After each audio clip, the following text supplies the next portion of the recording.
All righty. Well, welcome. I hope we have people coming. Oh, yeah, we've got some people coming in. Good to have you guys with us for this Thrive Today webinar. I'm going to let a few more people come in and then we'll officially start. Yeah, we just want to thank you all for joining us for this free Thrive Today webinar. We are talking about surprising keys to your best life. And my name is Christy Harang. I'm part of the Thrive Today team. I'm joined by our president and co-founder, Chris Coursey. Chris is the one of the developers of our 5-day premier training, the author of several books, including The Joy Switch and his new book, which we're going to talk about in a minute. So Chris, thanks for being with us. Thank you, Christy. Looking forward to our time today. Yeah, what were we calling ourselves? Webinar nerds the other day. Yeah. I made up that webinar term nerds. because we really enjoy webinars and chatting about all these things. So That's right. It's fun. Yes, it's very fun. So at Thrive Today, we are here to help you to thrive in your life and your relationships. And we do that primarily through training people in brain-based relational skills that are essential to make our lives and our relationships work better. And we wanted to put together this webinar because I think most of us, we want to live the best life we can. And yet the reality is it's kind of rare to find someone who would confidently say that they're actually living that best life. So Jesus, he came to give us abundant life, and yet often we feel like maybe something's missing, something's not quite working, or maybe we feel like life circumstances are just too hard. And so today we're going to discuss some of the problems or even feelings of dissatisfaction that seem to get in the way of living the best life we can. We're going to talk about some surprising answers to how you can thrive and enjoy the life that you're living and some steps for getting started. So before we get going, I do want to mention that we're trying to keep this webinar a little bit shorter, around 30 minutes or so. And so we're not doing a formal Q&A. If you have a simple short question, you're welcome to put it in the chat. Our team member, Kami, is with us. She'll answer it if she can. And you can also email us at info@thrivetoday.org. So, Chris, we're talking about surprising keys to your best life. Can you start by defining for us what we mean by your best life? Yeah, it's very important to put some words to this. So what we're saying and really talking about today is reflecting our Maker more fully with joy and peace, rather than just kind of living at the mercy of whatever life just throws my way. So we would say your best life is a satisfying life as we reflect the people that God created us to be. And so we're not saying your best life is like problems are gone, pain is absent. We're not preaching that gospel, but what we are saying is your best life is being who God made you and meant you to be. And that includes living with joy and peace and in a beautiful, glorious way. Awesome. That's really helpful too, because it's also not like someone can have an amazing life on paper, right? And it ticks all the boxes, dream job, kids, but that doesn't necessarily mean that they are actually enjoying their life. And so, yeah, I think it's really helpful to say what it is we're aiming for here. And I think most of people want that. Like most people want joy, they want peace, they want to reflect Jesus well. And yet, Chris, we regularly encounter people that come to our trainings or events or that you counsel that just are really struggling with very real problems that are getting in the way of enjoying their life, or they're feeling like they're wanting more. Or we also have people who see other people floundering and they don't know how to help them. And so we wanted to share some examples of people who come to Thrive and the things that bring them to want to grow and learn with us. And so can you share one example with us? Yeah, so we've got, I think, a good example here where a friend of mine reached out to me as his life was really being smothered with debilitating depression. He wasn't able to function very much or very well. And so he's highly motivated to find solutions that worked. He'd been through a lot of resources, a lot of counselors, a lot of organizations trying to get help, and he just wasn't getting his feet under him. And so he came to us really highly motivated, heard about relational skills. And it's like, so how do I do this? Because here's where I'm at, and I'm motivated for change. Wow. And that's such a common thing. I mean, this was a while ago, but Chris, isn't it? It's becoming more and more common since COVID that people are dealing with depression, with anxiety, just some of Yeah, these different challenges. yeah, And big time. so, we're seeing more people dealing with that. We asked some of our friends and team members what are things that brought them to Thrive Today. And one of our friends, she was just dealt with a lot with anxiety and worry about the future. I think that's a really common thing that people struggle with. And for her, she was feeling like it was hindering her ability to stay present in the moment and to actually enjoy the people in her life, her kids, her family.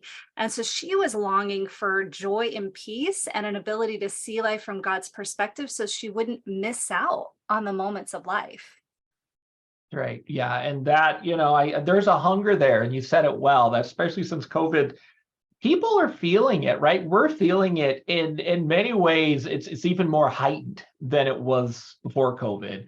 And so, yeah, I'm noticing this wave of highly motivated people who are, they're searching for hope. And this reminds me of another friend who reached out recently. She's in a very difficult kind of troubled marriage. Things are really hard in her marriage, and she has a child who's suicidal, and so she's navigating this marriage that's suffering, and just walking with this precious child who's suffering, and she's motivated for hope. She had also been down many different roads of trying to get some help, and nothing was sticking. And so she basically came to us looking for some resources, and again, heard about relational skills. Like, what are these relational skills? I'm wondering if that could be a bridge to help me get off of this island and get some help. Yeah, gosh, my heart goes out to her. It just sounds like such difficult Yeah.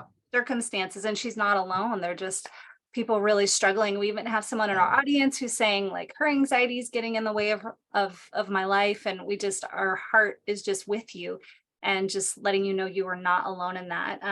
We're going to share a couple more scenarios, but we are going to get to hope. Yes. We're not gonna stay here in the problems, but we do want to just give some space to share some of these different issues. Um, I have another friend, and she's got really on paper a great life, family, and she grew up in a Christian home, loves Jesus. She has a really great relationship with Jesus, and she's done a lot of the hard work over getting healing from places of pain in the past. And sorry, my phone's just buzzing. My son's on a mission trip and he keeps texting pictures. And so I keep hearing my phone buzz. So sorry, my brain just went sideways for a second.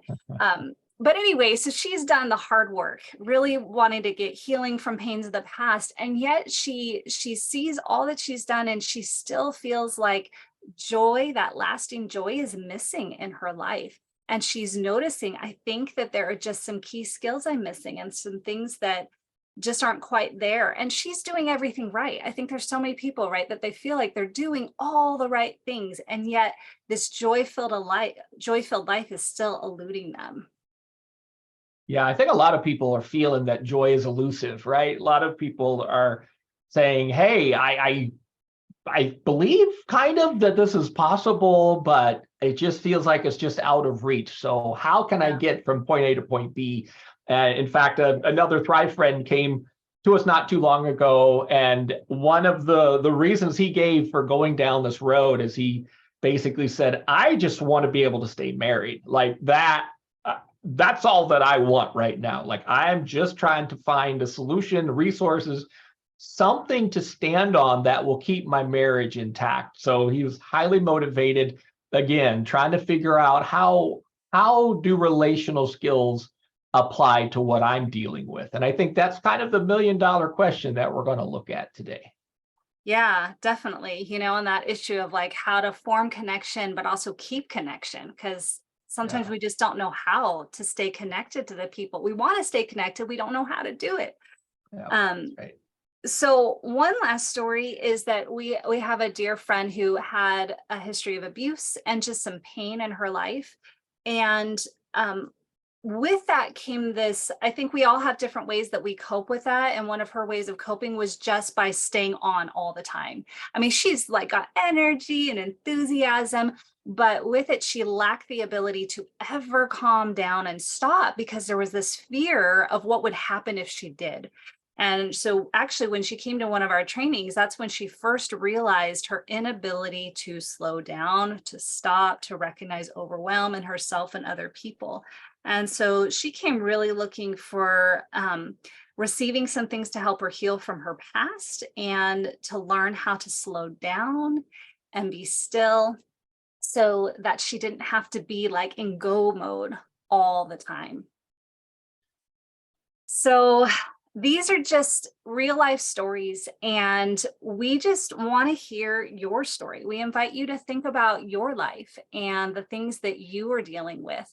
And so we want to hear from you. So I've got this poll question up, and we just invite you to share if you could have one problem solved or see one thing shift in your life, what would that be? And so we're going to give you about a minute to answer this. And Kami, I think you're out there. I just want to make sure, can you see the poll? For some reason oh good, it's Yeah, showing now. Sometimes yeah. I put up the poll and it doesn't show me if people are answering it. So we'll give you about a minute, just a short answer. And I want to say, as you're filling this out, I know this is kind of opening up a little bit the world of pain, and just to reassure you, first of all, you are not alone. We deeply care about what you're going through. That's why we're inviting you to share with us. But we also want to let you know we're not leaving you here, because there are really hope-filled solutions that we want to share with you. So I'm going to put this actually off to the side here because we want to give people just a few more minutes to answer it. But Chris, I'm going to invite you to talk about something that's really been on your heart as far as a solution for really dealing with those painful things in life and being able to thrive and enjoy our life, no matter what we're going through. And so you have a topic, it's been on your heart for quite some time. So can you share, what is it that you feel like is really a key missing ingredient to being able to thrive in life, and just define the term for us a little bit? Yeah, so the concept here is capacity, our emotional capacity. And capacity is like the charge in your battery. It's how much weight can you carry before something breaks, right? And so we all have limitations. But capacity refers to how much pressure, how much hardship, how much can I bear and endure before something happens and I lose my footing. And when I lose my footing, I stop acting like myself, the people that God created us to be. And so I like to use this picture of a bucket. So my working capacity is this baseline bucket. And this is how much I can carry. And if you pour in, let's say you just pour in, like I've got a bottle here, you can pour that in here. I can handle this. So this much distress today, pour it in, I can still be myself. But what happens is when my distress matches my bucket or even is greater than my bucket, what happens, Christy, is we kind of temporarily forget who we are. We quit acting like ourselves, and trying to travel through life with low capacity is like driving on a bumpy road with flat tires. So we're just feeling every bump, right? You're just feeling every bump. There's no cushion. There's no give there. And so as we start to grow capacity, basically we're putting air in our tires, and we're putting good shock absorbers on that car as well, so that we can handle the bumps, we can handle the potholes, and it doesn't like take such an extreme toll on our well-being. And so capacity is an issue that no matter your roadblock in life, we are able to navigate problems, and we're able to stay ourselves while we deal with that. And so low capacity means that I lose my ability to manage what we feel, right? So we lose our ability to manage what we feel. And Christy, a lot of these examples that we talked about today, capacity is going to play a very big role. in how this turns out. Yeah, and I look forward. That's what we want to flesh that out a little bit. First of all, I just want to say I love your picture though of the tire in the road, because I'm thinking, okay, wouldn't it all be great if life was this smooth, flat road?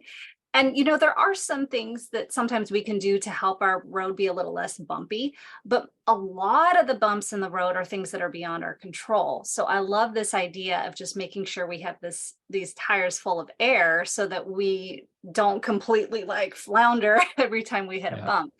So why don't you share? I talked about my friend dealing with anxiety and worry about the future. How would capacity and building capacity help someone like her?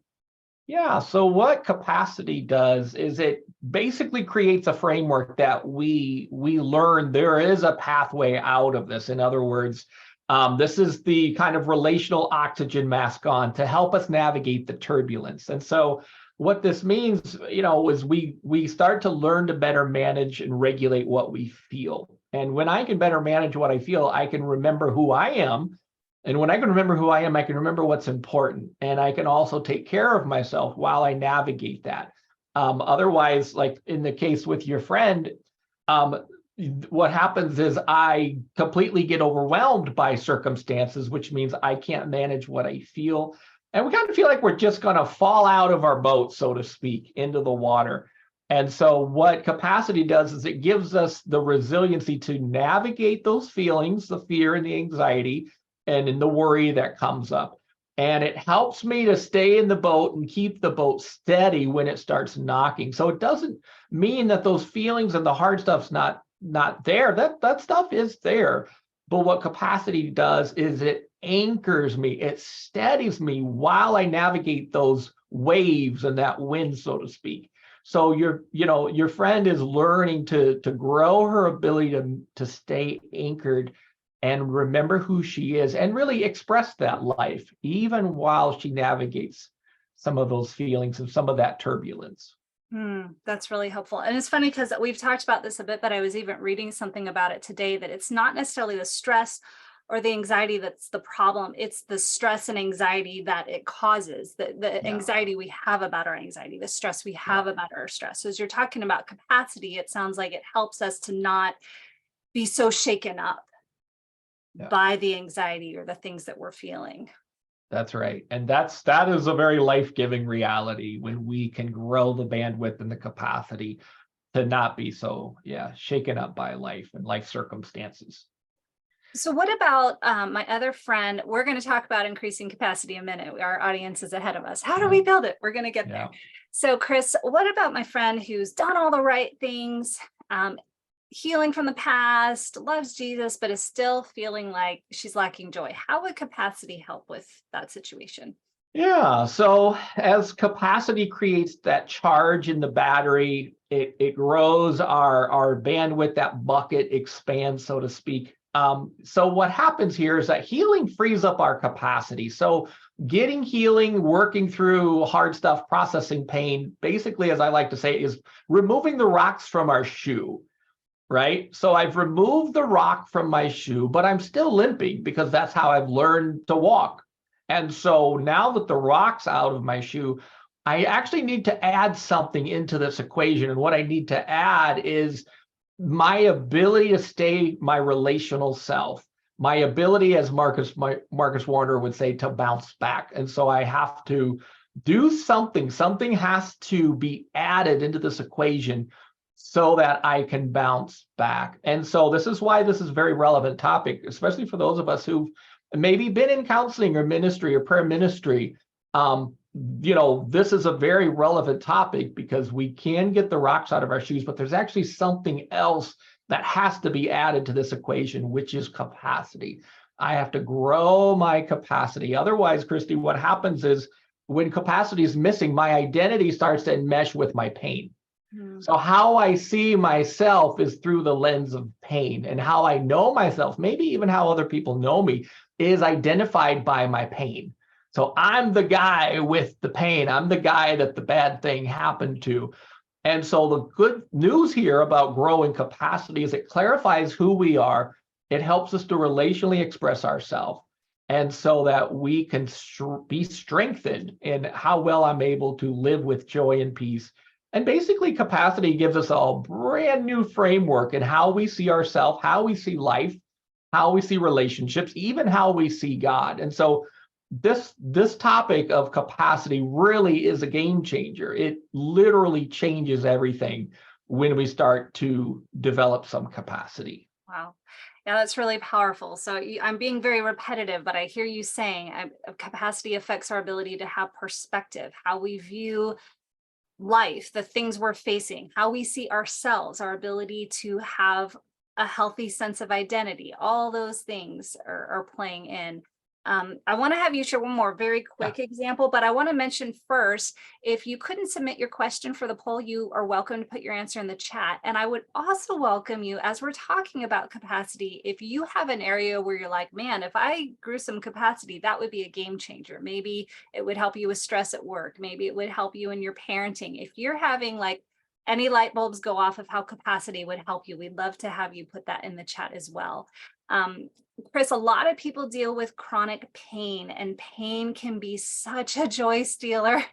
And you had a back accident years ago, you know chronic pain. I was hoping you could also just briefly share how capacity could even help with something like physical pain. 9 years ago, I hurt my back, and in some way or another, this pain has just really kind of colored life for me in relationships and so forth.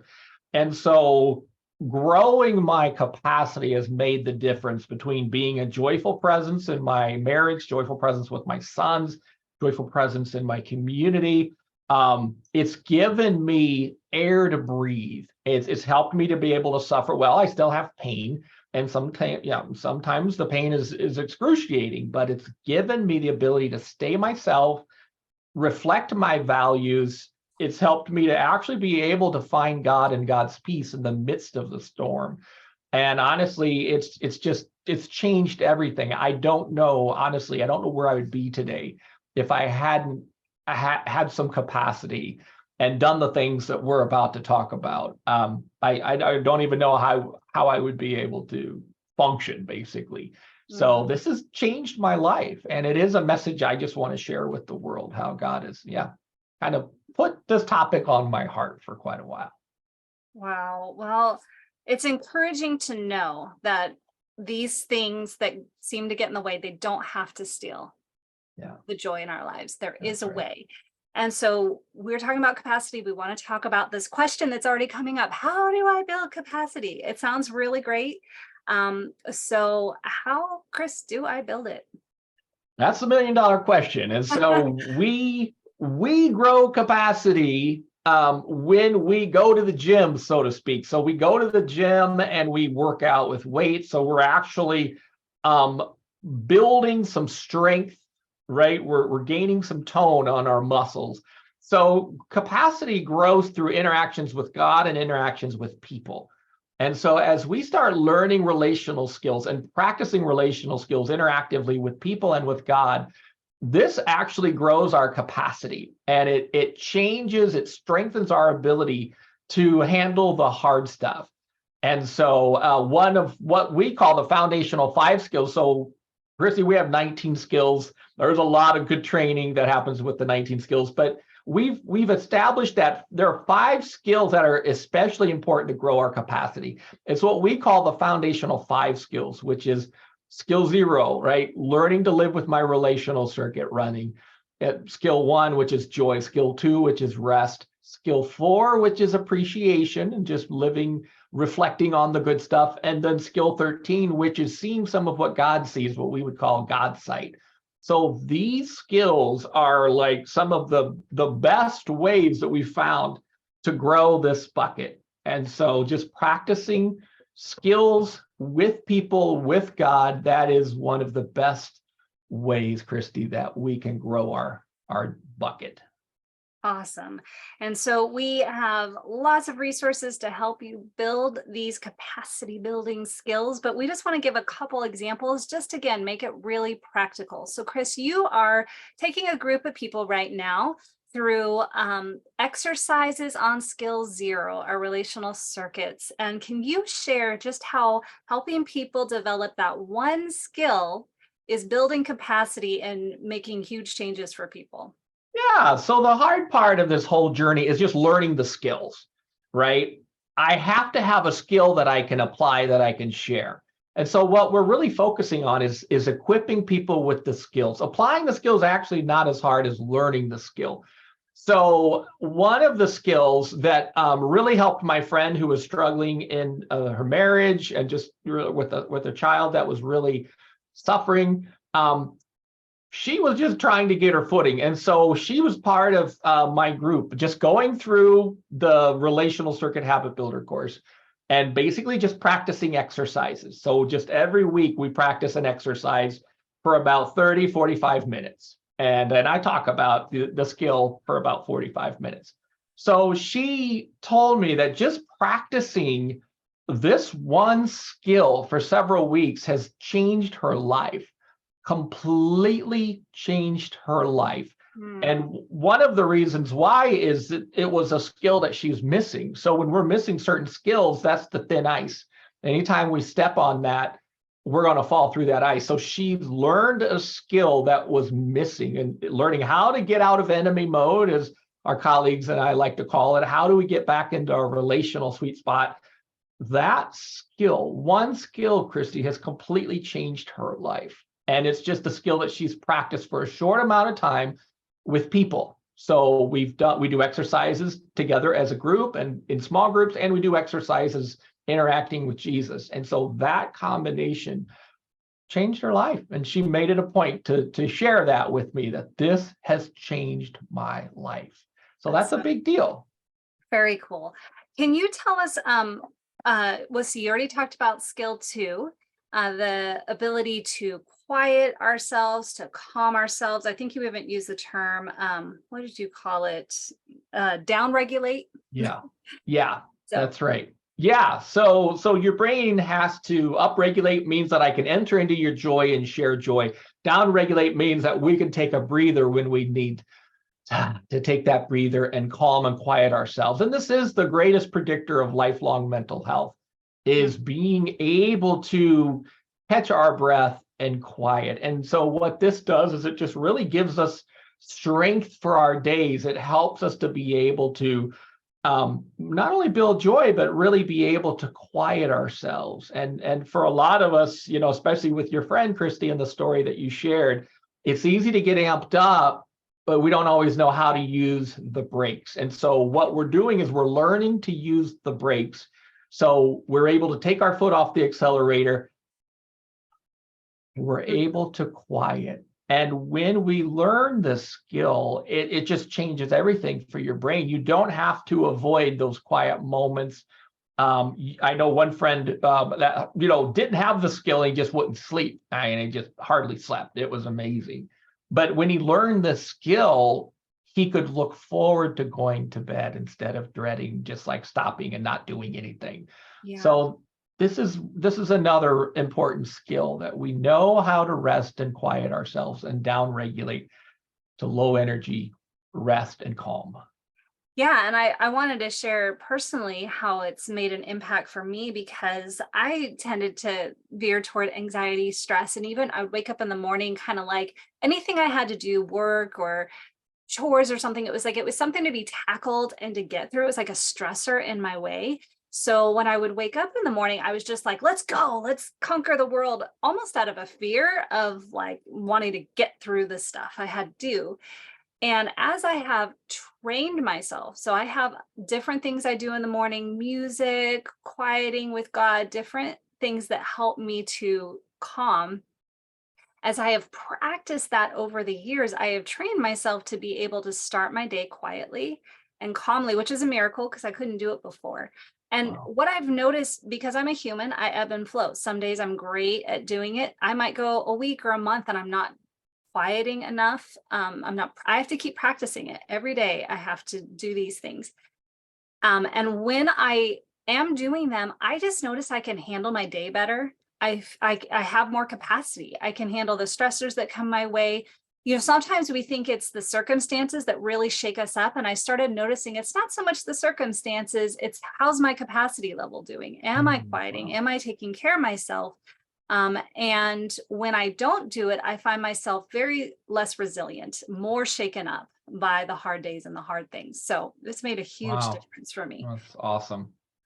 So I want to get to some next steps, but last thing I do want to ask you, Chris, is why do we need to intentionally, like I've noticed I have to keep practicing this. Mhm. This is a Yeah. lifelong thing for me. Why do we have to intentionally practice? Why isn't it enough just to read the book, get the concept, and leave it at that?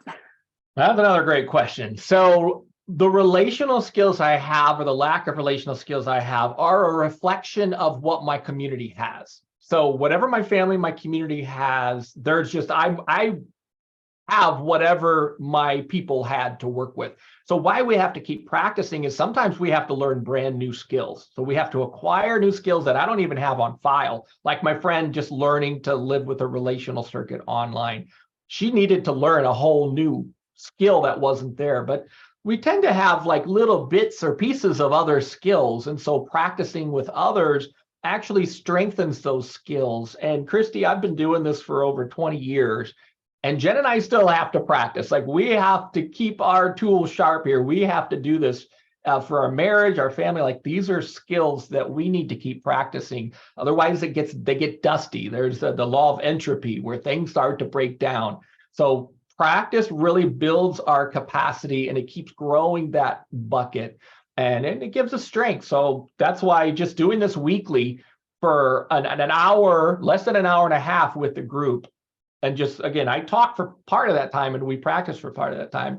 A little bit of practice in this group has changed lives. I've had several of the people come up to me and said, this has changed my life. And that's one skill from one course, but we're practicing it together with each other and with God. And that one skill has just changed lives. And that's what I hope everyone hears today, that a little bit goes a long way. A little bit of practice can go a long way. We can talk about the skill, we can understand the theory behind it, all of that good stuff, and that's good to do. But ultimately, we have to practice. That's what engages the part of our brain that runs our character and our identity, is practice and interaction. And that's really where the good stuff grows in our relational garden. No, that's great. And I think there's some things I have to do for physical therapy and bad habits in my own body and that I've had for 40 years. And it takes time and patience and perseverance of practicing them to see those small shifts. And so again, that's why the practice helps, is just keeping with it so we can rewire our brains, retrain ourselves. So I want to say there's some beautiful questions that are coming up, and I'm sorry that we don't have time to answer them. But again, if you want, you can have a conversation with us at info@thrivetoday.org. We'll do our best to reply to you. We really do care about the things that you're asking about. And we want to get to some steps of how you can actually put some feet to what we're talking about. So first of all, I want to mention that if you are newer here and you're still figuring out, or maybe you've been around, but you're still figuring out what are relational skills, you can visit our website, and we have this, how do the relational skills address my biggest problems? I think my teammates putting the link in the chat, and this is also going to come out in an email for those of you who are registered for the webinar. Let me say this too, if you're watching this webinar after the fact, we're going to put some resources in the description of the video because some of them might be a little different than what we're talking about today. Some of them are time sensitive. So you can learn more about how relational skills address a variety of different problems in life. We're also putting a link to just how to learn more about relational skills in general. Those are a couple great places that you can start to begin to learn more. But we want to give you some practical ways to practice. So we have a relational skills practice class coming up at the end of the month. I believe Saturday, April 29th is the date for this. And we're going to be taking one segment of a habit builder group. So it's basically an exercise that Chris has put together. He put together online courses with series of exercises. And so one of our facilitators is going to be taking you through a session of going through one of those exercises practicing it, discussing it with other people. So whether you want to just practice some skills with other people, maybe you don't have someone to practice with, maybe you're recognizing that I just need a refresher, maybe you're new and want to know what practice looks like, or maybe you've been interested in our habit builder groups and want to see if they're for you. Any of those reasons would be great reasons to come. Basically, I can't think of a great reason not to come. So we would love to have you join us. It'll be a short class, very affordable and very fun. And then we also, just to save your date, we have our next habit builder group coming out this summer. This is going to be 8 weeks. Normally our habit builder groups are 12, but these groups take the Habit Builder online course that Chris created, which is a series of exercises to help you develop the skill for each course. So this course is going to be covering skill 1, building joy, and the group is going to go week by week through the different exercises in the course together. This is a great way to build connection with other people, practice your relational skills. I want to mention too, if you attend our practice class that I just mentioned, you will get a $10 off coupon for the Habit Builder group. So save the date. Registration will be opening a little later this month. And then Chris, can you talk to us about your new book? Although we can't say we won't say yet when it's coming out or all the details, but tell us a little bit about it. Yes, I'm very excited. It just arrived at the house the other day. The kids and I got to open the box and actually hold a book, which is always fun. But yes, this completes the 4 Habits trilogy. So we have the 4 habits of joy-filled marriages, 4 habits of raising joy-filled kids. So this is the 4 habits of joy-filled people. So this is a great broad general paint stroke here on what are just some core essential skills that I can practice today that will help me. And so this is kind of the same pattern that Marcus and Warner and I wrote this book with exercises. So you can read about these things, but it's our exercises actually apply the content. And this book is pretty close to my heart. We spent more time in this book telling my story of how God brought me into ministry, a young man who was completely lost and stuck in quicksand, and how God just kind of met me in that and brought me to where I am today. And I'm going to share some of what God used to really do that in my own life. So this is a great resource. I'm really excited. I'm really excited for people to read this and practice those exercises. Wonderful. And we'll also be having some very cool freebies coming out with this book as well. So keep your eye out. We'll have a 28 days of exercises. So if you want to just get some exercise practice going, you can sign up for that. So keep your eye out. There is an email coming out next week that will give you more information. And so Joe wants to know the 4 habits. Joe, you have to read the book. Yeah, that's right. That's right. Yeah, we'll leave a little curiosity there. So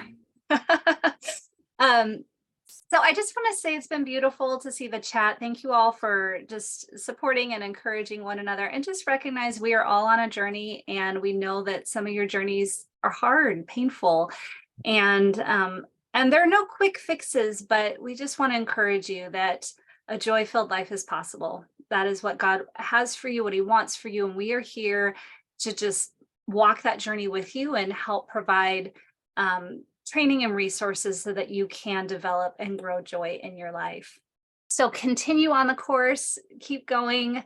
The more you practice, the more you learn, the more Jesus is going to change your life. And we are just so thankful that you're on the journey with us. Chris, any last words you want to share? Yeah, I don't know if people follow us on Facebook or Instagram. We have a Thrive page. There's a Chris Coursey author page, but I post little videos, usually 3-4 minute videos on some of this stuff. And I haven't posted this video yet, but I'm going to post a video on the ministry of 3 to 5 minutes. And I know some of you are in really hard circumstances and you're trying to figure out, how do you stay afloat? How do you practice relational skills? The ministry of 3 to 5 minutes will actually be a good resource. So if you want to learn about that video will come today or tomorrow on our social media. Wow, very cool. I love it. All right. Well, thank you, Chris. Really appreciate your wisdom, your insight. Thank you guys for taking time to be with us. It's been great to have you. And we look forward to seeing you. I hope that you would join us for our practice class. Come be a part of our habit builder group. Just take opportunity to get your practice going, and you will see some really great results. So have a great day, and we will see you next time. Yeah. Thank you, friends. Good to be with you. Bye.